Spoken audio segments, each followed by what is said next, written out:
ఇంకోటి ఏంటంటే ఆ సినిమా ఒప్పుకున్నప్పుడు విశ్వనాథ్ గారు ఇంకే పిక్చర్స్ చేయకూడదు, ఇది రిలీజ్ అయ్యేదాకా అని నా దగ్గర మాట తీసుకున్నాను. నేను చేయనని చెప్పి మాట ఇచ్చాను.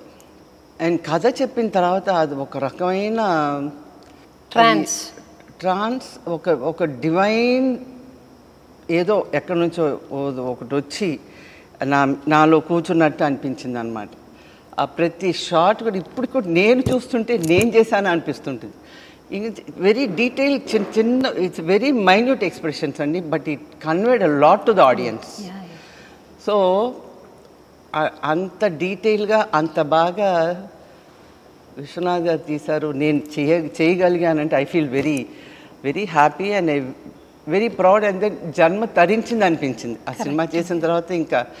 ఇంకా ఎన్ని చేసినా దాని తర్వాతే. So I felt I was so blessed.